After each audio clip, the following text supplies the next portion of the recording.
రంగాపురమని ఒక పచ్చని పల్లెటూరు.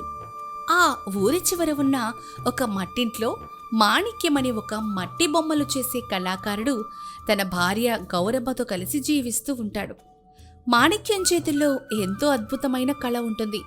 అతను చేసే మట్టి బొమ్మలు అచ్చంగా ప్రాణమున్న వాటిలా కనిపిస్తాయి. మాణిక్యం ప్రాణ స్నేహితుడు రంగయ్య. రంగయ్య ఒక వ్యాపారి.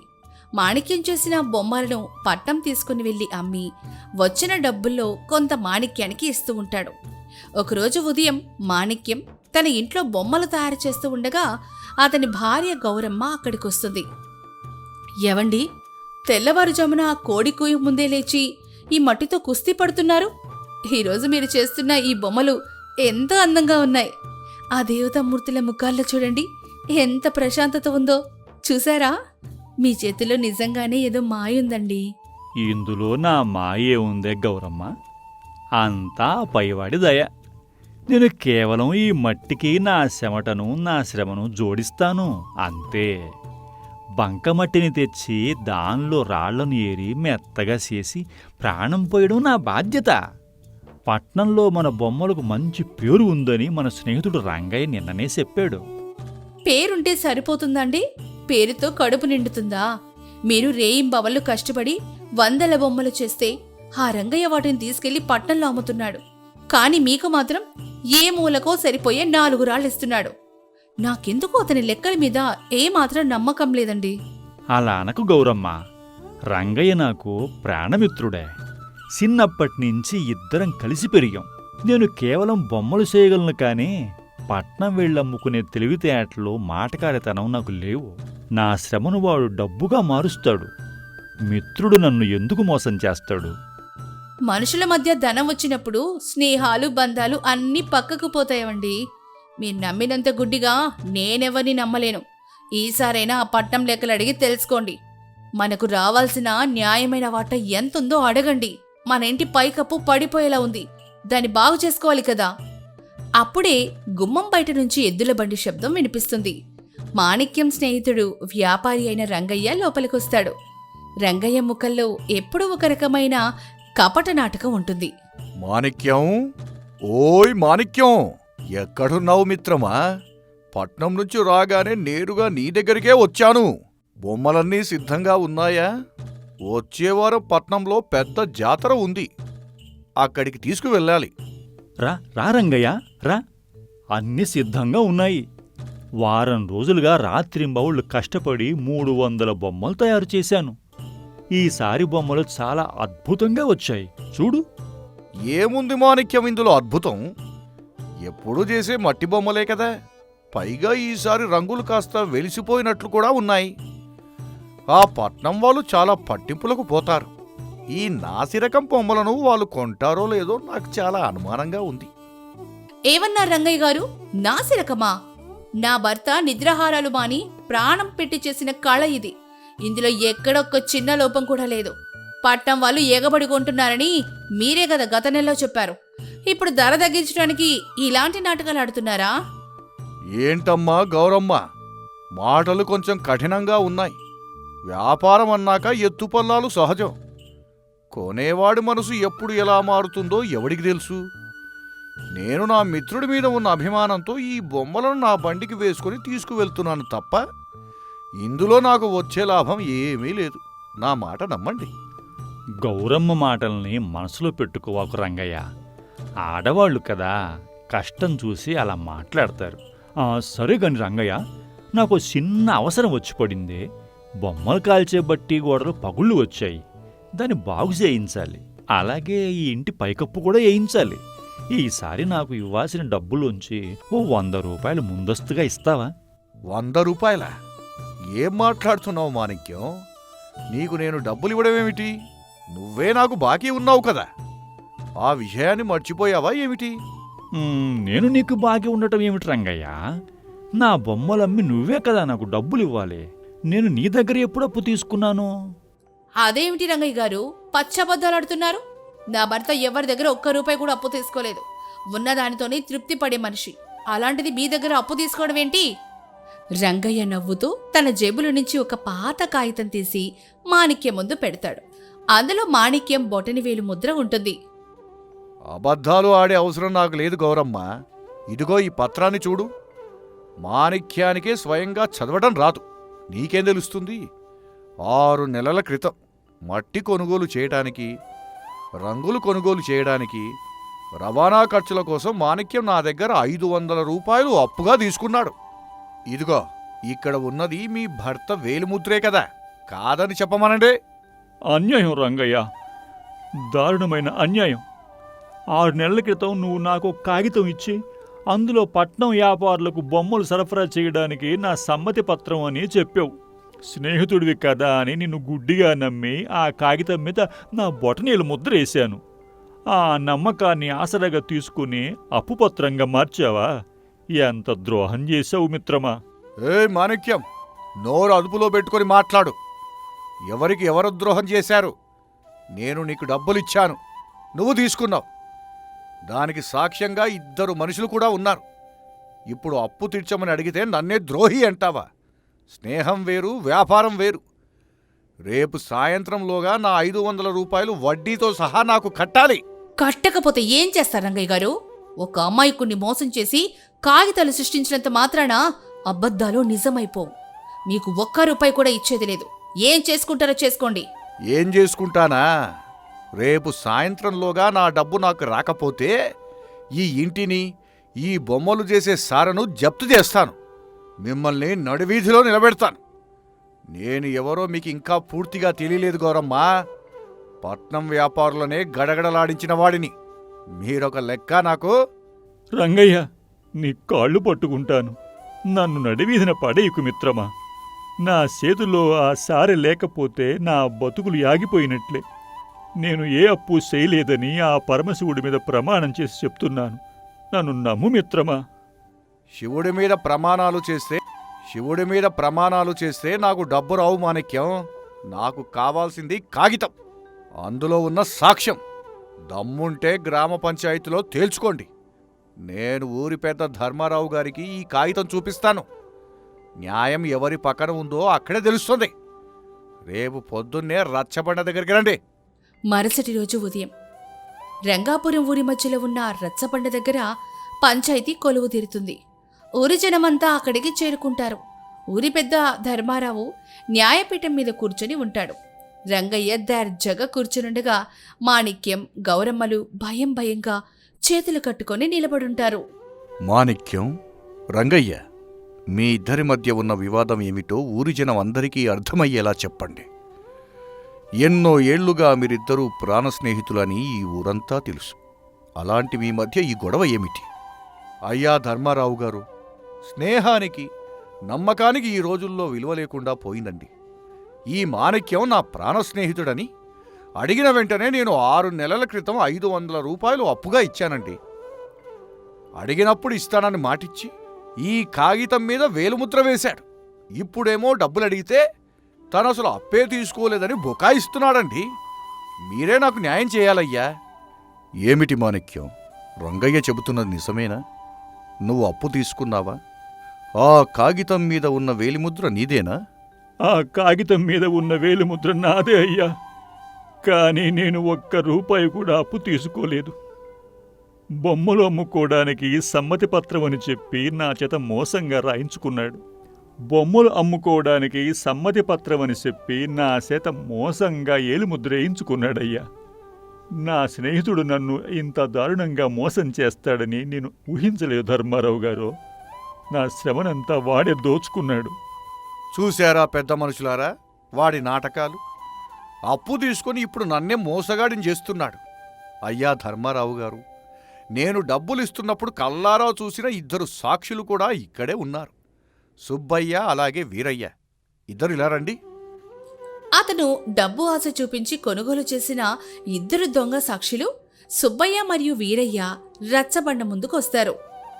సుబ్బయ్య, వీరయ్య, మీరిద్దరూ రంగయ్య డబ్బులు ఇవ్వడం నిజంగానే చూశారా? అబద్ధం చెబితే ఊరి కట్టుబాటు ప్రకారం కఠిన శిక్ష ఉంటుంది, గుర్తుంచుకోండి. చూశానయ్యా. 6 నెలల క్రితం రంగయ్య తన చేతులతో 500 రూపాయలు ఖచ్చితంగా మాణిక్యం చేతిలో పెట్టడం నా 2 కళ్ళతో చూశాను. అందులో ఎలాంటి అబద్ధం లేదు.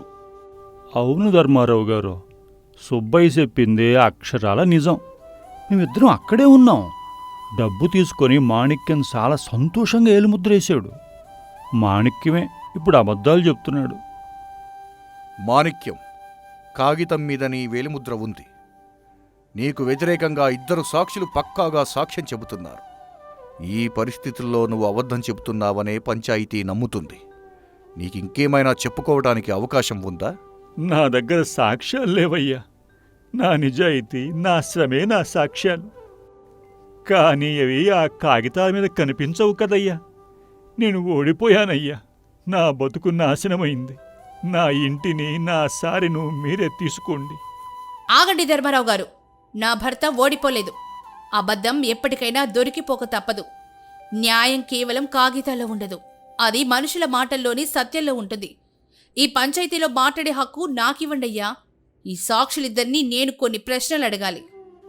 పంచాయతీలో ఆడవాళ్లు మాట్లాడడం మన ఆచారం కాదు గౌరమ్మ. కానీ నీ ఆవేదన చూస్తూ ఉంటే న్యాయం దారి తప్పుతుందేమో అనిపిస్తుంది. సరే, నీకు అవకాశం ఇస్తున్నాను. నీ ప్రశ్నలేమిటో అడుగు.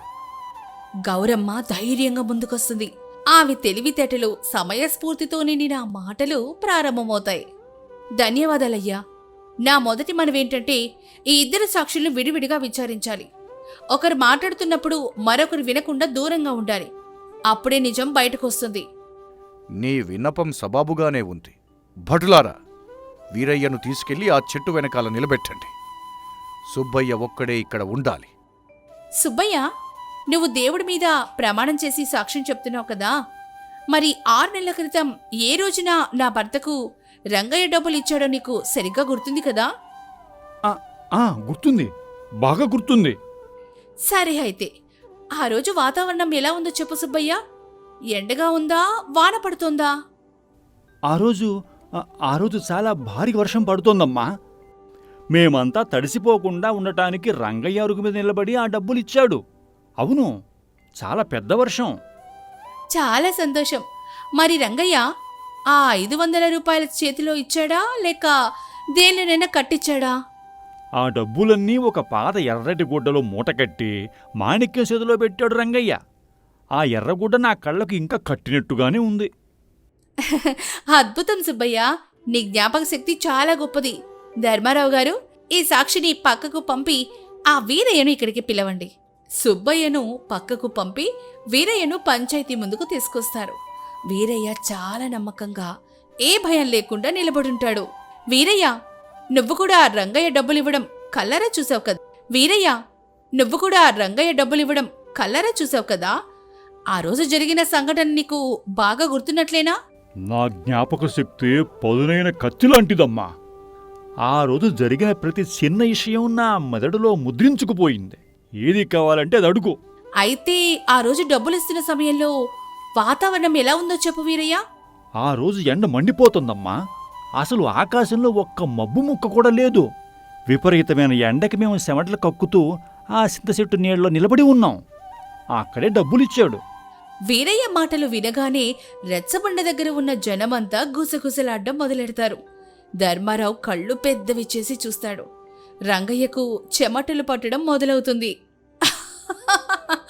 అద్భుతం వీరయ్య, భలే చెప్పావు. సరే, మరి ఆ 500 రూపాయలను రంగయ్య దేనిలో ఇచ్చాడు, ఎలా ఇచ్చాడు? దేనిలో ఇవ్వడమేంటమ్మా? ఆయన తన జేబులో ఉన్న 100 రూపాయల నోట్లు 5 తీసి నేరుగా తన చేతులతోనే మాణిక్యం చేతిలో పెట్టాడు. ఎలాంటి గుడ్డలోనూ కట్టలేదు. నేను నా 2 కళ్ళతో స్పష్టంగా చూశాను. అయ్యా ధర్మారావు గారు, విన్నారు కదా ఈ సాక్షుల మాటలు? ఒకే సంఘటన 2 వ్యక్తులు ఒకే సమయంలో చూసినప్పుడు ఒకరికి భారీ వర్షం పడినట్లు, మరొకరికి మండుటెండ కాసినట్లు ఎలా అనిపిస్తుందయ్యా? ఒకరికేమో ఎర్రటి గుడ్డలో కట్టినట్లు, మరొకరికేమో నేరుగా చేతిలో పెట్టినట్లు ఎలా కనిపిస్తుంది? అబద్ధానికి రంగులెక్కువే కాని నిలకడ ఉండదనడానికి ఇంతకంటే పెద్ద సాక్ష్యం కావాలయ్యా. సుబ్బయ్య, వీరయ్య, ఏమిటి ఈ విరుద్ధమైన మాటలు? మీరిద్దరూ అబద్ధపు సాక్ష్యాలు చెబుతున్నారని స్పష్టంగా అర్థమవుతోంది. నిజం చెప్పకపోతే మీ ఇద్దరిని ఊరి బహిష్కరణ చేస్తాను. చెప్పండి, ఆ రోజు ఏం జరిగింది? మమ్మల్ని క్షమించండి అయ్యా. మేము ఎలాంటి డబ్బులు ఇవ్వడం చూడలేదు. రంగయ్య మాకు తలా 10 రూపాయల లంచం ఇచ్చి పంచాయతీలో ఇలా అబద్ధం చెప్పమన్నాడు. మాకు ఏ పాపం తెలియదయ్యా. మమ్మల్ని వదిలేయండి. అవునయ్యా, ఆ రంగయ్య పత్రం సృష్టించే మమ్మల్ని నాటకం ఆడమన్నాడు. ఆశకు పోయి మోసం చేశాం. మమ్మల్ని మన్నించండి అయ్యా. మాటలు వినగానే పంచాయతీలో ఉన్న జనం అంతా కూడా రంగయ్యను అసహించుకుంటూ చూస్తారు. ఇక రంగయ్య తలదించుకొని భయంతో వణికిపోతూ నిలబడతాడు. రంగయ్య, ఎంతటి కుటిలమైన బుద్ధి నీది! నిన్ను గుడ్డిగా నమ్మిన ప్రాణస్నేహితుడికే వెన్నుపోటు పొడుస్తావా? ఒక పేద కళాకారుడి రక్తాన్ని జలగలా పీల్చడమే కాకుండా కాగితాలు సృష్టించి వాడి ఇల్లు లాక్కోవాలని చూస్తావా? నీకు ఈ పంచాయతీ కఠినమైన శిక్షను విధిస్తుంది. నన్ను క్షమించు మాణిక్యం. పట్నంలో నీ బొమ్మలకు వచ్చే 1000 రూపాయల లాభం చూసి నా కళ్ళు బైర్లు కమ్మాయి. ధనదాహంతో స్నేహాన్ని మర్చిపోయాను. నా తప్పును నేను తెలుసుకున్నాను. నన్ను క్షమించు మిత్రమా. స్నేహం అనే పదానికి అర్థం తెలియని మూర్ఖుడివి నువ్వు రంగయ్య. నా శ్రమను దోచుకున్నావన్న బాధ కంటే నా నమ్మకాన్ని వమ్ము చేశావన్న బాధే నన్ను ఎక్కువగా తొలుస్తోంది. ఇక నీ ముఖం నేను చూడదలుచుకోలేదు. తీర్పు చెబుతున్నాను వినండి. రంగయ్య చేసిన ఈ మోసానికి గాను ఆ దొంగ పత్రాన్ని ఇప్పుడే అందరి ముందు చింపి మంటలో వెయ్యాలి. అంతేకాదు, ఇన్నాళ్ళు మాణిక్యం చేసిన బొమ్మలకు పట్నంలో వచ్చిన అసలైన లాభం మొత్తం లెక్కగట్టి రేపు ఉదయానికల్లా 2000 రూపాయలు మాణిక్యం చేతిలో పెట్టాలి. ఇది ఈ పంచాయతీ ఆజ్ఞ. ఒకవేళ డబ్బు ఇవ్వకపోతే రంగయ్య ఆస్తులన్నీ జప్తు చేసి మాణిక్యానికి అప్పగిస్తాం. అలాగే అబద్ధపు సాక్ష్యం చెప్పిన సుబ్బయ్య, వీరయ్యలకు వారం రోజుల పాటు చెరువులో పూడిక తీసే శిక్షను విధిస్తున్నాను. న్యాయం నిలిచిందయ్యా. ధర్మం ఇప్పుడు కాగితాల మీద నిలబడదు, అది మనుషుల మనస్సాక్షిలో ఉంటుందని ఈ రోజు నిరూపించారు. మీకు వందనాలయ్యా. గౌరమ్మ, నీ తెలివితేటలు, నీ ధైర్యం లేకపోతే ఈ రోజు మన బతుకులు వీధిన పడేవి. నా కళకు ఎంత విలువ ఉందో నీ బుద్ధికి అంతకంటే ఎక్కువ బలం ఉందని నాకు అర్థమైంది. ఇకపై మన బొమ్మలను మనమే పట్నం వెళ్ళి అమ్ముకుందాం. ఎవరి మీద ఆధారపడాల్సిన అవసరం లేదు. రచ్చబండ దగ్గర ఉన్న జనమంతా గౌరమ్మ తెలివితేటలను, మాణిక్యం నిజాయితీని మెచ్చుకుంటూ చప్పట్లు కొడతారు. రంగయ్య తన తప్పుకు మూల్యం చెల్లించి అవమానంతో ఊరి నుంచి వెళ్ళిపోతాడు. 2000 రూపాయలతో మాణిక్యం కొత్త బట్టిని నిర్మించుకొని తన కళను మరింత గొప్పగా అభివృద్ధి చేసుకుంటాడు. మనిషి కష్టాన్ని మోసంతో దోచుకోవాలనుకునేవాడు ఎప్పటికైనా పతనం కక్క తప్పదు. అదే నిజాయితీకి ధైర్యం తోడైతే ఎలాంటి కష్టాన్నైనా జయించవచ్చని ఈ కథ నిరూపించింది. ఒకానొక కాలంలో విజయపురం అనే మహా సామ్రాజ్యాన్ని జయవర్ధనుడు అనే మహారాజు పరిపాలిస్తుండేవాడు. యుద్ధంలో ఎన్నడూ ఓడని పరాక్రమవంతుడు, ఎన్నో సామ్రాజ్యాలను జయించిన మహారాజు. కాని నిరంతర విజయాలు అతని హృదయంలో అహంకారాన్ని వజ్రశిలలా పేరుకుపోయేలా చేశాయి. మంత్రుల సలహాలను లెక్క చేయని తీరు, పెద్దల హెచ్చరికలను చెవికి ఎక్కించుకోని ధోరణి. ఆ సభలో సుబుద్ధి అనే వృద్ధ మంత్రి ఉండేవాడు. 3 తరాల రాజులకు సేవ చేసిన గొప్ప మేధావి. యుద్ధవిచ్చలో రాజనీతిలో అసమానుడు. ఒకరోజు రాజసభ జయవర్ధనుడు సింహాసనం మీద గర్వంగా కూర్చునుంటాడు. సుబుద్ధి ఆందోళనగా ముందుకొస్తాడు. మంత్రివర్య, ఉత్తర దిక్కున ఉన్న కళింగ సామ్రాజ్యం చాలా కాలంగా మనకు లొంగకుండా తలబిరుసుగా ఉంది. వారి రాజు రుద్రసేనుడు మన దూతలను అవమానించి పంపించేస్తున్నాడు. మనకు చెల్లించాల్సిన పన్నులు కూడా చెల్లించడం మానేశాడు. ఇది నా రాజగౌరవానికి ఎంత పెద్ద అవమానమో మీకు తెలుసు. ఈరోజే నేను నిర్ణయించుకున్నాను. వచ్చే పౌర్ణమికి మన సైన్యం కళింగ మీద దండెత్తుతుంది. ఆ రాజ్యాన్ని పూర్తిగా మన సామ్రాజ్యంలో కలిపేస్తాను. రుద్రసేనుడి తలను నా పాదాల ముందు పడేస్తాను. మహారాజా, ఒక్క క్షణం ఆగండి ప్రభు. తొందరపడకండి. కళింగ రాజ్యం మీద దండెత్తడం అంత మంచి నిర్ణయం కాదు ప్రభు. వారి రాజు రుద్రసేనుడు మామూలువాడు కాదు. ఆయన చిన్నతనం నుండే యుద్ధ వ్యూహాలలో ఆరితేరినవాడు. అతని వద్ద ఏనుగుల సైన్యం 10,000, అశ్వసైన్యం 20,000, పదాతిదళం 50,000 ఉన్నాయి. అంతేకాక వారి కోటకు చుట్టూ గంభీరమైన అడవులు, లోతైన నదులు ఉన్నాయి. ఈ అడవులలో మన సైన్యం అడుగుపెట్టడమే చాలా ప్రమాదకరం ప్రభు. సుబుద్ధి, మీకు వయసు పైబడిపోయింది, ధైర్యం కూడా తగ్గిపోయింది. మీ మాటలు వింటుంటే మనం యుద్ధం చేయటం కాదు, యుద్ధం నుండి పారిపోతున్నట్లు అనిపిస్తోంది. రుద్రసేనుడు ఏనుగులు 10,000 ఉంటే ఏమిటి, 1,00,000 ఉంటే ఏమిటి? నా ముందు అవి దోమల్లా కూడా నిలబడలేవు. ఈ జయవర్ధనుడి కత్తి ఒక్క గాలిని కూడా చీల్చగలదు. మీకు తెలియదా మంత్రివర్య, నేను ఇప్పటి వరకు ఎన్నో రాజ్యాలను గెలిచాను, ఎన్నో కిరీటాలను నా పాదాల ముందు పడవేయించుకున్నాను. తెలుసు మహారాజా, మీ పరాక్రమం గురించి ఈ ప్రపంచమంతటికీ తెలుసు. మీ గెలుపులు చరిత్ర పుస్తకాలలో బంగారు అక్షరాల్లో రాయబడ్డాయి. కాని యుద్ధం అంటే కేవలం బలం కాదు ప్రభూ. వ్యూహము, సమయము, శత్రువు బలహీనత తెలుసుకోవడం, నిఘా వ్యవస్థ, వాతావరణ పరిస్థితులు ఇవన్నీ ముఖ్యం. మనం దాడి చెయ్యాలంటే ముందు గూఢచారులను పంపి శత్రువు బలాన్ని తెలుసుకోవాలి. వారి కోట నిర్మాణం అధ్యయనం చెయ్యాలి. మన సైన్యానికి తగిన శిక్షణ ఇవ్వాలి. కనీసం 6 నెలల పాటు సన్నాహాలు చెయ్యాలి ప్రభూ. తొందరపడి అడుగు వేస్తే అపజయం తప్పదు. మన సామ్రాజ్యానికిది పెద్ద దెబ్బ అవుతుంది. ఆపండి సుబుద్ధి, నేను అడిగింది సలహా కాదు, మీ అంగీకారం మాత్రమే. మీరు ఒక మంత్రి మాత్రమే. ఈ సామ్రాజ్యానికి మహారాజును నేను. యుద్ధం చెయ్యాలో వద్దో నిర్ణయించే హక్కు నాకే ఉంది. మీరు మరొక్క మాట మాట్లాడితే మీ మంత్రి పదవిని ఈ క్షణమే ఉపసంహరించుకుంటాను. మిమ్మల్ని రాజ్యం నుండి బహిష్కరిస్తున్నాను. యుద్ధ సన్నాహాలు మొదలుపెట్టండి. ఇది నా శాసనం. మీరు సరేనన్నా లేదన్నా యుద్ధం జరుగుతుంది. చిత్తం మహారాజా, మీ ఆజ్ఞ. మీరు ఇచ్చిన ఆహారం తింటున్న ఈ ముసలి మంత్రికి మీ నిర్ణయాన్ని ఆపే హక్కు లేదు. కాని ప్రభు, చివరిగా ఒక్క మాట. అహంకారం ఎంత పెద్ద రాజునైనా బూడిద చేస్తుంది. మంత్రి హెచ్చరికను లెక్కచేయని రాజు ఎన్నో సామ్రాజ్యాలను కోల్పోయాడు చరిత్రలో. ఈ ముసలి సుబుద్ధి మాటను మర్చిపోవద్దు ప్రభు. మీ గెలుపే నా కోరిక, మీ క్షేమమే నా ప్రార్థన. సుబుద్ధి మాటలు జయవర్ధనుడి చెవులకు చేదుగా అనిపించాయి. మంత్రి హెచ్చరికను లెక్క చేయకుండా, నిఘా వేయించకుండా, శత్రువు బలాబలాలు తెలుసుకోకుండా తన అహంకారం ఒక్కటే ఆయుధంగా జయవర్ధనుడు యుద్ధానికి బయలుదేరాడు. భారీ సైన్యంతో బంగారు రథంలో గర్వంగా కాళింగ సరిహద్దులు దాటాడు. కాని రుద్రసేనుడు ఇంతకాలంగా ఈ దాడి కోసమే ఎదురుచూస్తున్నాడు. తన అడవులలో రహస్యంగా దాచిన ఏనుగుల సైన్యాన్ని, లోతైన కుంటలను, విషపూరిత బాణలతో సిద్ధంగా ఉన్న విలుకాండ్రను ముందుగానే నియమించుకున్నాడు. యుద్ధభూమిలో జయవర్ధనుడి సైన్యం అడుగుపెట్టిన క్షణం నుండే వినాశనం మొదలైంది. ఏమిటిది? నా ఏనుగులు ఎందుకు పడిపోతున్నాయి? నా సైనికులు ఎక్కడికి పోతున్నారు? రథసారథి, ఎక్కడున్నావు? నా రథం ఎందుకు ముందుకు సాగడం లేదు? ఏం జరుగుతోందిక్కడ? ఈ అడవులలో శత్రువులు ఎక్కడో ఉన్నారో కూడా కనిపించడం లేదు. మన సేనాపతి ఎక్కడ? మహారాజా, పారిపోండి ప్రభు. మన సైన్యం మొత్తం చిన్నా భిన్నమైపోయింది. రుద్రసేనుడి బలగాలు మన చుట్టూ ఉచ్చుబేయించాయి. వారు అడవులలో రహస్యంగా దాగున్నారు. లోతైన గుంటలు త్రవ్వి మన ఏనుగులను పడేస్తున్నారు. విషపూరిత బాణాలతో మన సైనికులను చంపుతున్నారు. మన సేనాపతి కూడా యుద్ధంలో మరణించాడు. ఇంకొక్క గడియలో మనం ఎవరూ ప్రాణాలతో ఉండం. మీరైనా ప్రాణాలను దక్కించుకుని వెళ్ళండి మహారాజా. లేకపోతే మన సామ్రాజ్యానికి వారసుడు కూడా ఉండడు. ఇది అసాధ్యం. ఈ జయవర్ధనుడు ఓడిపోవటం అసాధ్యం.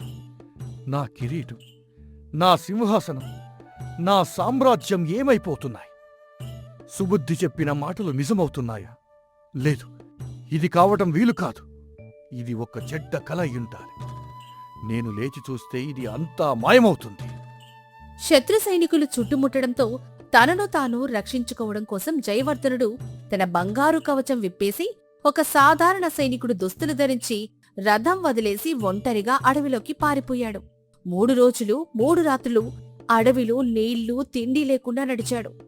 ఎన్నడూ పాదరక్షలు లేకుండా అడుగుపెట్టని అతని పాదాలు రక్తం కారుతూ ఉన్నాయి. ఎన్నడూ ఆకలి అంటే తెలియని అతని కడుపు ఎండిపోయింది. చివరికి ఒక చిన్న శివాలయం ముందు తూలుకుంటూ వచ్చి ఆ మెట్ల మీద కూలబడిపోయాడు. నా రాజ్యం పోయింది, నా సైన్యము పోయింది, నా పేరు పోయింది, నా గౌరవము పోయింది. ఈ జయవర్ధనుడు ఈరోజు ఒక భిక్షగాడి కంటే హీనమైపోయాడు. స్వామి పరమశివ, నేను ఇంత దుర్దశకు ఎందుకు లోనయ్యాను? నా తప్పు ఏమిటి స్వామి? నన్ను ఇంత దారుణంగా ఎందుకు దండించావు? నా ప్రాణాలను ఈ క్షణమే తీసేయి స్వామి. ఈ అవమానం నేను భరించలేకపోతున్నాను. అదే సమయంలో ఆ శివాలయం ప్రాంగణంలో ఒక వృద్ధ భిక్షగాడు కూర్చునున్నాడు. చిరిగిన గుడ్డలు, తెల్లని చుట్టూ, ముఖంలో ప్రశాంతత. తన ముందున్న చిన్న మట్టి ముంతలో కొద్దిగా అన్నం ఉంది. జయవర్ధనుడి ఏడుపు విని ఆ భిక్షగాడు నెమ్మదిగా అతని దగ్గరకొచ్చాడు. నాయనా, ఏమైంది నీకు? ఎందుకు అంతగా ఏడుస్తున్నావు? ఆకలిగా ఉందా? దప్పికగా ఉందా? నీ ముఖం చూస్తుంటే నాకు చాలా బాధగా ఉంది. ఇదిగో, నా ముంతలో కొద్దిగా అన్నం ఉంది. ఇది తిను. ఈ స్వామివారి గుడిలో ఎవరూ ఆకలితో పడుకోకూడదు. ఆకలి తీరితే మనసులోని బాధ కూడా కొద్దిగా తగ్గుతుంది నాయనా. నీ ముంతలోని అన్నమా? నీలాంటి భిక్షగాడి అన్నం తినే రోజులు వస్తాయని ఎప్పుడూ అనుకోలేదు ముసలివాడ. అటు వెళ్ళు. నాకు నీ జాలి అక్కర్లేదు. నేను ఎవరో నీకు తెలియదు. నీ అన్నం తినడం నా గౌరవానికి తగదు. నన్ను నా దుఃఖంలో నన్ను వదిలేసి. ఆ మాట అంటే నీ ఆకలి తీరుతుందా నాయనా? ఆకలికి, దప్పికకు, మృత్యువుకు రాజు లేడు, బిచ్చగాడు లేడు. ఈ ప్రకృతిలో అందరూ సమానమే. ఈ మెట్ల మీద ఏడుస్తూ ఉన్న నీ స్థితికి నా చిరిగిన గుడ్డలకు మధ్య ఏ తేడా ఉంది ఇప్పుడు? నీ గౌరవం ఇప్పుడు నిన్ను ఎంత దూరం తీసుకెళ్తుందో చూడు. నాయనా, తీసుకో, మొహమాట పడకు. ఈ స్వామివారి ప్రసాదంగా దీన్ని భావించు. ఆ మాటలో ఏదో తెలియని శాంతి, తెలియని సత్యం ఉన్నాయి. జయవర్ధనుడు మౌనంగా ఆ ముంతను తీసుకొని 3 రోజుల తర్వాత మొదటిసారి అన్నం తిన్నాడు. ఆ అన్నం రుచి అతని ఎప్పుడు తిన్న రాజభోజనం కంటే ఎక్కువగా అనిపించింది. తినగాని అతని శక్తి కొద్దిగా తిరిగొచ్చింది. ముసలివాడా, నీ పేరేమిటి? ఈ గుడి దగ్గర ఎన్నాళ్ళుగా ఉంటున్నావు? నీ కథ ఏమిటి? నీ మాటల్లో ఏదో తెలియని జ్ఞానం ఉంది. నా పేరు ధర్మయ్య. నాయన, 30 ఏళ్లుగా ఈ గుడి దగ్గరే ఉంటున్నాను. ఒకప్పుడు నేను ఒక సైనికుడిగా ఉండేవాణ్ణి. మా రాజు కోసం ఎన్నో యుద్ధాలలో ధైర్యంగా పోరాడాను. ఒక యుద్ధంలో నా 2 చేతులు పోయాయి. ఇంటికి తిరిగి వెళితే నా భార్య, బిడ్డలు నన్ను చూసి భయపడ్డారు. నన్ను ఒక భారంగా చూశారు. చివరికి వదిలేశారు. నేను సేవ చేసిన రాజు కూడా నన్ను గుర్తుపట్టలేదు. అప్పటి నుండి ఈ స్వామి పంచనే ఉంటున్నాను. ఇక్కడే నాకు అన్నం, ఇక్కడే నాకు ఆశ్రయం, ఇక్కడే నాకు శాంతి దొరికింది. మరి నువ్వెవరు నాయనా? నీ ముఖం చూస్తుంటే ఏదో పెద్ద కష్టంలో ఉన్నట్టున్నావు. నేను ఒక ఓడిపోయిన సైనికుడిని ధర్మయ్య. యుద్ధంలో అన్నీ కోల్పోయాను. నా వాళ్ళందరూ నన్ను వదిలేశారు. ఇప్పుడు నాకు ఏదీ లేదు, ఎవరూ లేరు. ఎక్కడికి వెళ్ళాలో, ఏం చెయ్యాలో తెలియటం లేదు. ఈ జీవితంతో ఏ ప్రయోజనమూ లేదు ధర్మయ్య. నాయన, నీ మొహంలో ఇంకా రాజులా ఉండే గర్వం పూర్తిగా పోలేదు. నువ్వు సాధారణ సైనికుడివి కాదు. నీ చేతుల్లో కత్తిపట్టిన మచ్చలు, నీ నడకలో అలవాటైన గౌరవం, నీ మాట తీరులో ఆజ్ఞాపించే ధోరణి, ఇవన్నీ చూస్తే నువ్వు చాలా ఉన్నతుడివని తెలుస్తోంది. భయపడకు. నేను 30 ఏళ్లు ఈ గుడిలో మౌనంగా ఉన్నాను. నీ రహస్యం నాతోనే ఉంటుంది. కాని నీ కథ చెప్పుకుంటే నీ మనసు తేలికవుతుంది నాయన. మనసులో బాధ దాచుకుంటే అది గుండెను తినేస్తుంది, ప్రాణాన్ని పీల్చేస్తుంది. ధర్మయ్య మాటల్లోని వాత్సల్యానికి జయవర్ధనుడి కళ్ళు తడిశాయి. ఎన్నో సంవత్సరాలుగా అతని పక్కన ఎవరు ఇంత ప్రేమగా మాట్లాడలేదు. మంత్రులు భయంతో, సేవకులు హోదాతో, రాణుల హంగుతో మాట్లాడేవారు. కాని ఈ భిక్షగాడి మాటల్లో ఏ స్వార్థమూ లేదు. జయవర్ధనుడు తన గుండెను తెరిచి తన కథ మొత్తం చెప్పాడు. ధర్మయ్య, నేను విజయపురం మహారాజు జయవర్ధనుడిని. యుద్ధంలో ఎన్నడూ ఓడని పరాక్రమవంతుడిని. నా మంత్రి సుబుద్ధి కళింగ మీద దండెత్తుద్దని 6 నెలలు సిద్ధం కావాలని ఎంత హెచ్చరించినా నేను వినలేదు. నా అహంకారంతో అతని మాటను అవమానించాను. పదవి నుండి తీసేస్తానని బెదిరించారు. కళింగ రాజ్యం మీద దండెత్తారు. రుద్రసేనుడి చేతిలో నా సైన్యం మొత్తం నాశనమయ్యిపోయింది. నేను భిక్షగాడి దుస్తుల్లో ప్రాణాలను దక్కించుకొని ఇక్కడికి పారిపోయి వచ్చాను. ఇప్పుడు నాకు ఏదీ లేదు, ఎవరూ లేరు. నా జీవితం పూర్తిగా అంతమైపోయింది ధర్మయ్య. జయవర్ధన మహారాజా, నీ కథ విన్నాను. నాయనా, నువ్వు ఓడిపోయింది యుద్ధంలో కాదు, నీలోనే ఓడిపోయావు. యుద్ధభూమిలో రుద్రసేనుడు నిన్ను ఓడించలేదు, నీ సొంత అహంకారం నిన్ను ఓడించింది. మీ మంత్రి సుబుద్ధి నీకు హెచ్చరిక చేసినప్పుడే, ఆ హెచ్చరికను నువ్వు చెవికి ఎక్కించుకోనప్పుడే, ఆ క్షణమే నువ్వు ఈ యుద్ధంలో ఓడిపోయావు మహారాజా. నిజమైన శత్రువు బయట లేడు, లోపలే ఉన్నాడు. ధర్మయ్య, నీ మాటలు నా గుండెను తాకుతున్నాయి. కాని ఇప్పుడు నేను ఏం చెయ్యాలి? నా రాజ్యం, నా ప్రజలు, నా గౌరవం అన్నీ పోయాయి. ఈ ఓడిన జీవితంతో నేను ఎక్కడికి వెళ్ళగలను? ఏ ముఖంతో మళ్ళీ సింహాసనం ఎక్కగలను? నా ప్రజలు నన్ను చూసి నవ్వుతారు, నా శత్రువులు నన్ను చూసి సంబరపడతారు. నాయనా, రాజుగా జన్మించటం కాదు గొప్పతనం, రాజులా ఆలోచించటం గొప్పతనం. నిజమైన రాజు తన చుట్టూ ఉన్న వారి మాటను వింటాడు, తన తప్పును అంగీకరిస్తాడు, తనను తాను సరిదిద్దుకుంటాడు. చెప్పు నాయనా, నీ 30 ఏళ్ల పాలనలో నీ ప్రజలు నిన్ను ఎన్నిసార్లు ప్రేమగా గుర్తు చేసుకున్నారు? ఎన్నిసార్లు భయంతో కాకుండా గౌరవంతో నీ పేరు తలుచుకున్నారు? సింహాసనం మీద కూర్చోవటం కాదు రాజరికం, ప్రజల హృదయాలలో కూర్చోవడమే అసలైన రాజరికం. ధర్మయ్య, నీ మాటలు నా గుండెను చీల్చుతున్నాయి. నేను ఎన్నడూ ఈ విధంగా ఆలోచించలేదు. నా ప్రజలు నన్ను భయంతోనే చూశారని ఇప్పుడు అర్థమవుతుంది. నన్ను ఇప్పుడు ఏం చేయమంటావు ధర్మయ్య?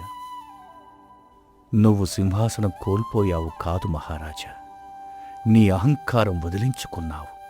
అదే నీ అతిపెద్ద విజయం. ఇప్పుడు నువ్వు నిజంగా రాజువయ్యావు. ఇప్పుడు నీలో ఒక గొప్ప మహారాజు పుట్టాడు. ఈ గుడిలో 3 రోజులు ఉంటూ నీలోని పాత జయవర్ధనుడిని పూర్తిగా చంపే కొత్త జయవర్ధనుడిగా బయటికి రా. ధర్మయ్య మాటలు బాణాల్లా జయవర్ధనుడి హృదయంలోకి దిగాయి. తన జీవితంలో మొదటిసారి తన తప్పును అతను స్పష్టంగా చూడగలిగాడు. మంత్రుల హెచ్చరికల్లో తోసిపుచ్చడం, అహంకారాన్ని ఆయుధంగా చేసుకోవడం, ఇతరులను లెక్క చేయకపోవడం, ఇవే తన పతనానికి కారణాలు. 3 రోజులు ధర్మయ్య దగ్గరుండి తన అహంకారాన్ని పూర్తిగా వదిలించుకున్నాడు. ధర్మయ్య, నువ్వు నాకు 3 రోజుల్లో నేర్పిన ఈ పాఠం ఈ 30 ఏళ్ళు నా రాజ్యంలో ఉన్న పండితులెవ్వరూ నేర్పలేకపోయారు. నువ్వు ఒక భిక్షకాడివి కాదు, నా గురువువి. నీకు ఏ బహుమానం ఇచ్చినా నా రుణం తీరదు. నన్ను ఆశీర్వదించు గురువర్య. ఈ కొత్త జయవర్ధుణ్ణి దయతో చూడు. నాయనా, నేను నీకు ఏమీ ఇవ్వలేదు, నీలో ఉన్నదే నీకు చూపించాను. ప్రతి మనిషి హృదయంలో ఒక మంచి రాజు ఉంటాడు, ఒక చెడ్డ రాజు ఉంటాడు. ఎవరికి అన్నం పెడితే వాడే గెలుస్తాడు. ఇప్పుడు నీ రాజ్యానికి తిరిగి వెళ్ళు, కానీ ఈసారి కిరీటంతో కాదు, వినయంతో వెళ్ళు. ప్రజల హృదయాలను గెలువు, అదే అసలైన సింహాసనం. యుద్ధంలో గెలిచిన రాజ్యం తాత్కాలికం, ప్రేమతో గెలిచిన హృదయాలు శాశ్వతం. జయవర్ధనుడు భిక్షగాడి దుస్తుల్లోని తన రాజధాని విజయపురంకు బయలుదేరాడు. మార్గమధ్యంలో తన ప్రజలు అతని గురించి మాట్లాడుకుంటూ ఉండగా విన్నాడు. మన రాజు యుద్ధంలో పోయాడంటన్నయ్యా, విన్నావా వార్త? ఎన్నో ఏళ్లుగా ఆయన పాలనలో మనం ఎన్ని కష్టాలు పడ్డాము, ఎన్ని పనులు కట్టాము, ఎంత భయంతో జీవించాము. ఇప్పుడు ఏం జరిగిందో ఏంటో. కొత్త రాజు ఎవరొస్తారో? ఆ గర్విష్టిపోతే మంచిదే తమ్ముడు. మన రాజు మనల్ని ఎప్పుడైనా ప్రేమగా చూశాడా? భయపెట్టి పాలించాడే తప్ప ప్రజల కష్టాలు అడగటం, పల్లెల్లో పర్యటించటం, పేదవాళ్ల గోడు వినటం ఇవేవీ తెలియదా మహారాజుకి? వచ్చిన కొత్త రాజు ఎవరైనా మన మీద దయ చూపిస్తాడేమో అనే ఆశ ఉంది నాకు. మన ఊరి గుడిలో ప్రతిరోజు ప్రార్థిస్తున్నాను. మరి ఆ మాటలు అతని హృదయాన్ని తట్టాయి. తన ప్రజలు తన్ను ప్రేమతో కాదు, భయంతో సహించారు. అని అతనికి స్పష్టంగా అర్థమైంది. రాజధాని చేరుకున్నాక నేరుగా సుబుద్ధి మంత్రి ఇంటికి వెళ్ళాడు. మంత్రి తలుపు తీసి చిరిగిన దుస్తుల్లో ఉన్న రాజుని చూసి కంటతడి పెట్టాడు. మహారాజా, మీరు బతికే ఉన్నారా ప్రభు? ఈ ముసలి సుబుద్ధి కళ్ళు ధన్యమయ్యాయి. ఈ నెల రోజులుగా మిమ్మల్ని తలుచుకుని ఎన్ని కన్నీళ్లు పెట్టానో, రాత్రిపూట నిద్ర లేకుండా మిమ్మల్ని తలుచుకుని ఆ స్వామిని ప్రార్థించానో మీకు తెలియదు. ప్రభు, లేవండి. మీ పాదాలకు మొక్కడం నాకు తగదు. నేను సేవకుడిని మాత్రమే. లేదు మంత్రివర్య, నాకు ఈ స్థానమే తగినది. నన్ను క్షమించండి సుబుద్ధి. మీ హెచ్చరికను లెక్క చేయని నా అహంకారం ఈ సామ్రాజ్యాన్ని, నా ప్రజలను బాధల్లోకి నెట్టింది. ఇప్పుడు మీ సలహాతోనే నేను ఈ రాజ్యాన్ని తిరిగి నిర్మించుకుంటాను. మీరు చెప్పేది వింటాను, నేర్చుకుంటాను. మీ మార్గదర్శనంలో నడుస్తాను. మీలో వచ్చిన ఈ మార్పు మన సామ్రాజ్యానికి అతి పెద్ద వరం. రాజ్యం కోల్పోయి తిరిగి సంపాదించడం సాధారణం ప్రభు. కాని తప్పును అంగీకరించి తనను తాను సరిదిద్దుకునే రాజు చరిత్రలో అరుదు. మీరు నిజంగా మహారాజు అయ్యారు. ఈ రోజు నిజమైన జయవర్ధనుడిగా మారారు.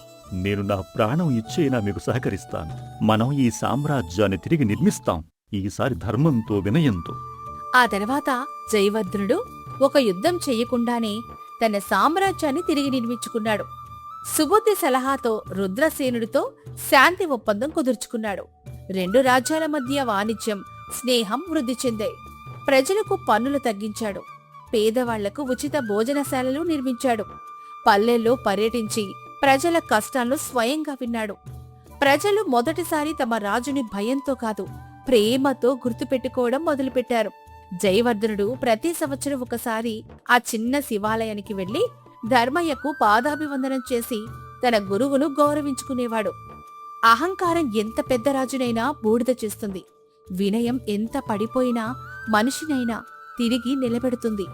తన తప్పును అంగీకరించడం ఓటమి కాదు, అది అసలైన గెలుపు.